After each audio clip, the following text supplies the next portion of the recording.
जब हम एक्सरसाइज की बात कर ही रहे हैं तो ब्रीदिंग एक्सरसाइज के बारे में भी आप सबको बताना बहुत ज़रूरी समझता हूँ, क्योंकि जो ब्रीदिंग है हमारी वही हमारा प्राण है। एक्चुअली श्वास इज़ द प्राण, इसलिए तो प्राणायाम बोलते हैं, प्राण का आयाम। So when we do a deep inhalation we are taking the oxygen into our system, into our lungs and then into the blood. तो इसीलिए इसको प्राण आयाम बोलते हैं और इसीलिए ऑक्सीजन को प्राण वायु बोलते हैं। तो जो हमारे श्वास है वही हमारे प्राण है। तो आज हम ब्रीदिंग एक्सरसाइज के बारे में थोड़ा समझेंगे। तो सबसे पहले तो ये समझना चाहिए कि हमारे जो लंग्स है इसके 3 लोब्स होते हैं। सबसे ऊपर का जो लोब है थोड़ा कॉनिकल शेप में होता है, ऐसे ये शेप में, तो इसको जो है एपाइकल लंग बोलते हैं, apex, from the apex, the Latin word apex. तो एपाइकल लंग जो सबसे ऊपर का है, दूसरा जो है वो मिडल लोब है और तीसरा जो है वो लोअर लोब है। तो ये तीनों लोब जो है हमारे लंग्स के, उसकी जो टोटल ऑक्सीजन होल्डिंग कैपेसिटी है या वायु को समाने की जो क्षमता है उसको वाइटल कैपेसिटी बोलते हैं। अब जो लोग ओबेस है, बहुत ज़्यादा जिसके पेट में चर्बी भरी हुई है, तो उनको क्या होता है कि जो हमारा डायफ्राम होता है, उरोदर पटल, वो इतना नीचे जा ही नहीं सकता है, क्योंकि abdominal fat will not allow the diaphragm to be pulled down. इसलिए इन लोगों को क्या होता है, जो फैटी पर्सन्स है, जो ओबेस पर्सन्स है, इनका जो लोअर लोब है, थर्ड द लोएस्ट लोब, वो करीब करीब कोलैप्स हो गया होता है और इट्स ऑलमोस्ट नॉन फंक्शनल।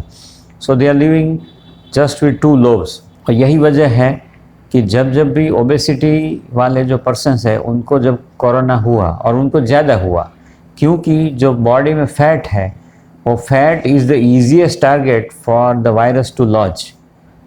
तो जो कोविड वायरस है, SARS-CoV-2 वायरस, एक बार आपकी बॉडी में आ गया तो उसको फूलने फालने की और रहने की सबसे अच्छी जो जगह है वो फैट है।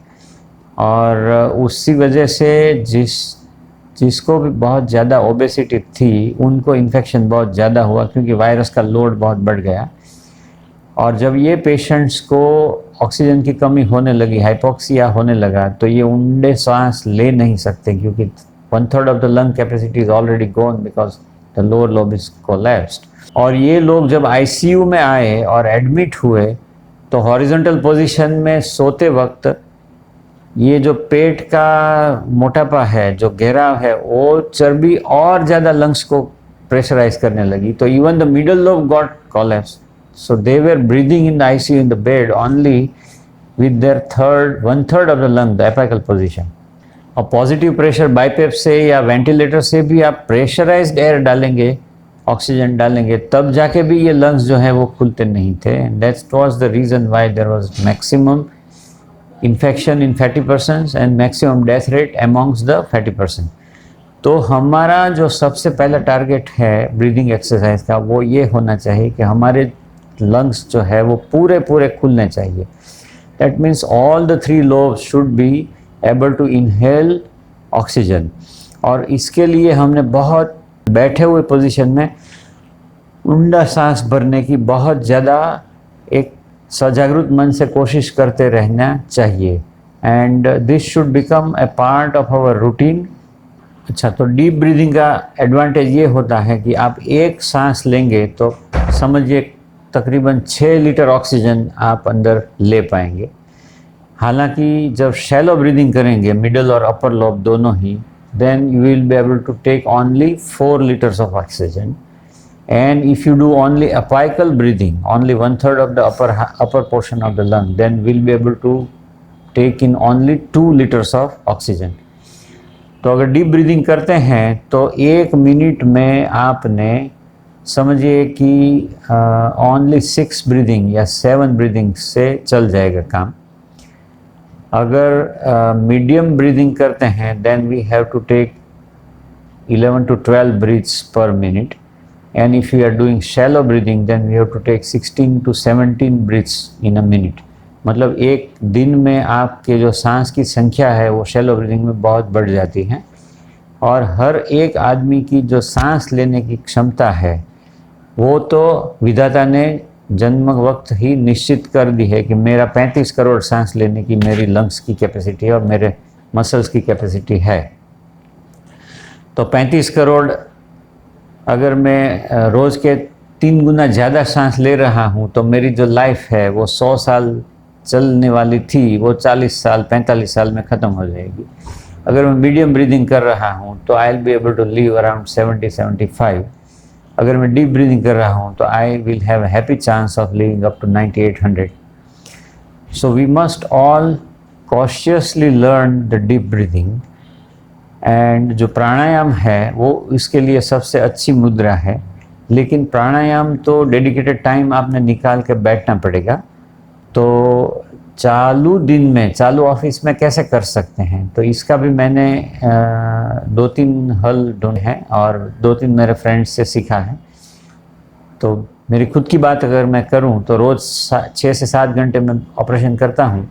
तो ऑपरेशन सीटिंग सर्जन चेयर पर बैठ के मैं जब सर्जरी करता हूं, और वैसे भी मेरे इतनी माइक्रो सर्जरीज है कि 500-600 माइक्रोन की डेप्थ में ही मुझे पूरी सर्जरी करनी होती है कैटरेक्ट की या ग्लॉकोमा की। So I take instruments in my hand and then I take very deep breath, I hold my breath and then go in and finish one step of the surgery and then I start exhaling।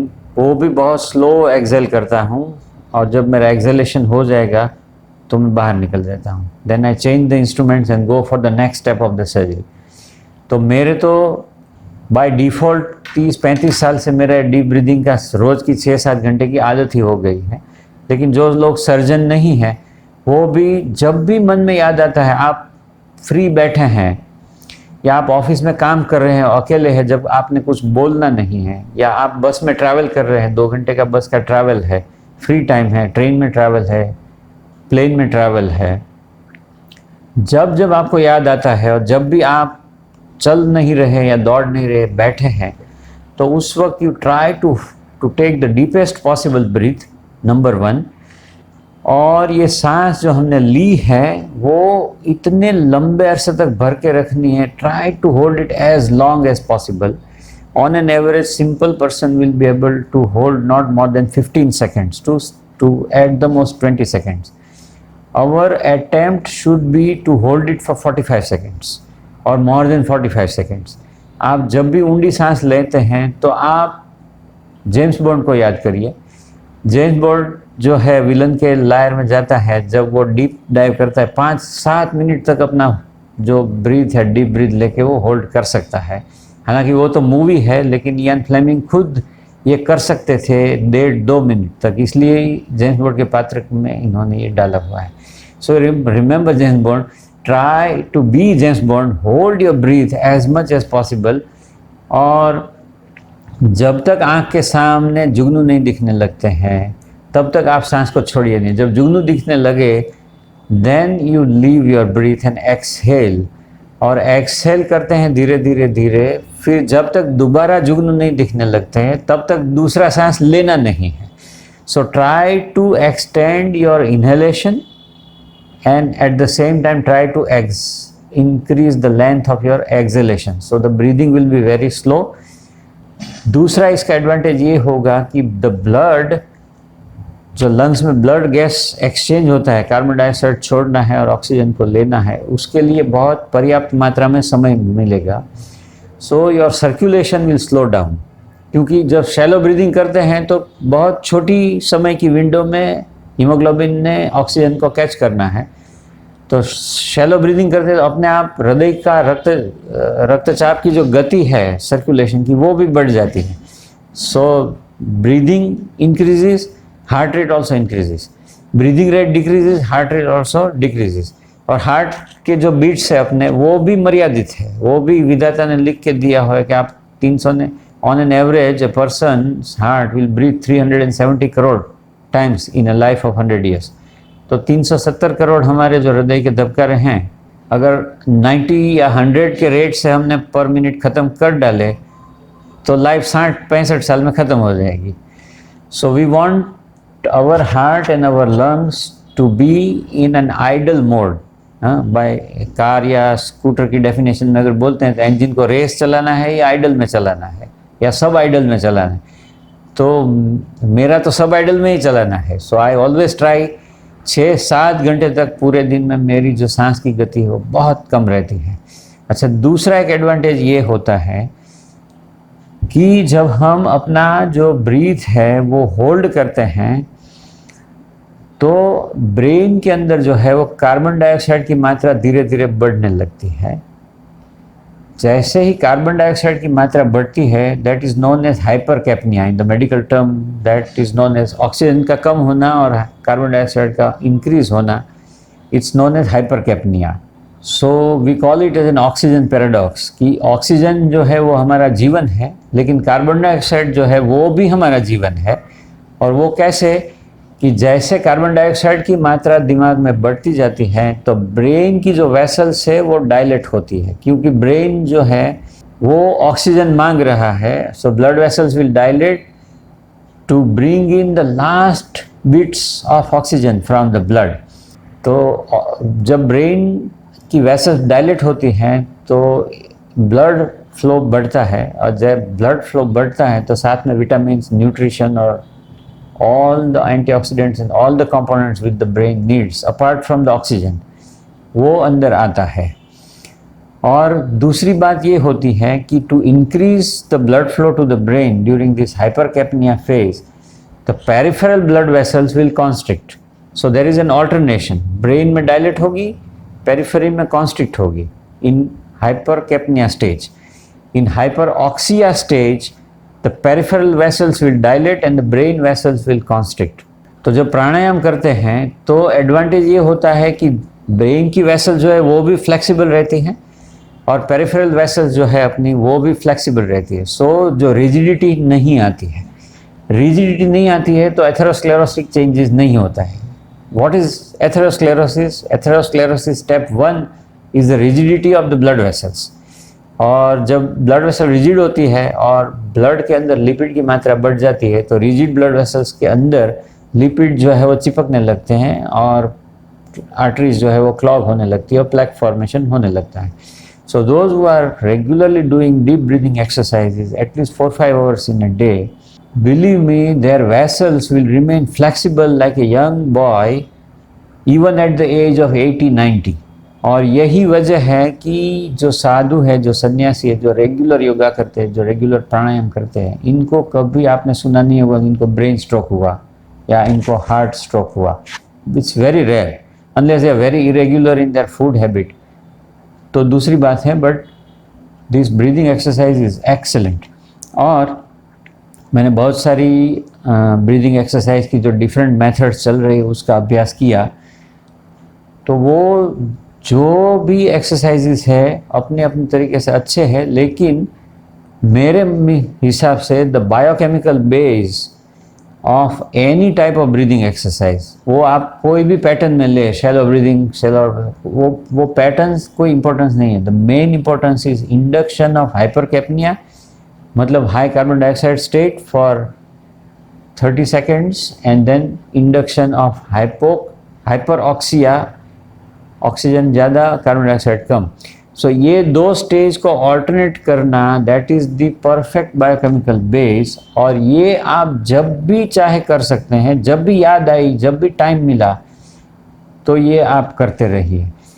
और इसका एक advantage ये भी होगा, जब आप लिखते हैं और ब्रीथ होल्ड करके लिखते हैं या पेंटिंग करते हैं ब्रीथ होल्ड करके लिखते हैं, तब आपके जो अक्षर है वो हस्ताक्षर इतने सुंदर हो जाएंगे, आपकी लाइंस जो है वो स्ट्रेट हो जाएंगी। तो जब मैं पुस्तक लिखता हूँ तो I hold my breath and write 1 paragraph। So you can keep finding out. और यही वजह है कि सिंगर्स जो है, professional singers, they usually live very long without infections.